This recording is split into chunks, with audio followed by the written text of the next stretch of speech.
തീവ്ര വോട്ടർ പട്ടിക പരിഷ്കരണത്തിനെതിരെ പ്രമേയം അവതരിപ്പിച്ച കേരള നിയമസഭയിൽ മുഖ്യമന്ത്രി സംസ്ഥാനത്ത് കേന്ദ്ര സർക്കാർ SIR വളഞ്ഞ വഴിയിലൂടെ നടപ്പാക്കാൻ ശ്രമിക്കുന്നുവെന്ന് മുഖ്യമന്ത്രി പറഞ്ഞു. തെരഞ്ഞെടുപ്പ് അടുത്തിരിക്കെ SIR നടപ്പാക്കാനുള്ള നീക്കം നിഷ്കളങ്കമായി കാണാനാകില്ലെന്നും തെരഞ്ഞെടുപ്പ് കമ്മീഷൻ സംശയത്തിന്റെ നിഴലിലെന്നും മുഖ്യമന്ത്രി പിണറായി വിജയൻ പ്രമേയം അവതരിപ്പിച്ച് പറഞ്ഞു. പട്ടിക തീവ്ര പുനഃപരിശോധനയ്ക്ക് വിധേയമാക്കുന്ന തെരഞ്ഞെടുപ്പ് കമ്മീഷന്റെ നീക്കം ദേശീയ പൗരത്വ രജിസ്റ്ററിന്റെ വളഞ്ഞ വഴിയിലൂടെയുള്ള നടപ്പാക്കലാണെന്ന ആശങ്ക വ്യാപകമാണ്. ബീഹാറിൽ നടന്ന SIR പ്രക്രിയ ഇത്തരം ആശങ്കകളെ ശരിവെക്കുന്നതുമാണ്. പുറന്തള്ളലിന്റെ രാഷ്ട്രീയമാണ് ബീഹാർ വോട്ടർ പട്ടിക പരിഷ്കരണത്തിൽ കാണുന്നത്. വോട്ടർ പട്ടികയിൽ നിന്നും യുക്തിരഹിതമായ ഒഴിവാക്കലാണ് ബീഹാറിൽ നടന്നത്. അതേ രീതിയാണ് ദേശീയ അടിസ്ഥാനത്തിൽ ലക്ഷ്യമിടുന്നത് എന്ന സംശയവും രാജ്യവ്യാപകമായി നിലവിലുണ്ട്.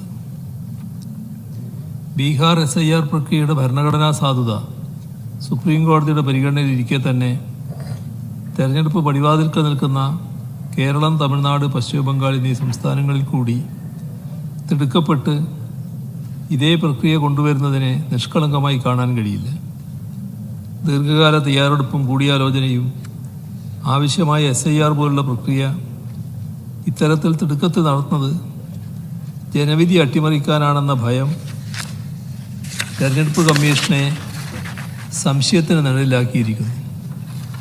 കേരളത്തിൽ തദ്ദേശ സ്ഥാപനങ്ങളിലേക്കൂടെ നടക്കാനിരിക്കുകയാണ്. അത് കഴിഞ്ഞാലുടൻ നിയമസഭാ തെരഞ്ഞെടുപ്പ് നടക്കുകയാണ്. ഈ സാഹചര്യത്തിൽ തിടുക്കപ്പെട്ട് SIR നടത്തുന്നത് ദുരുദ്ദേശപരമാണ്.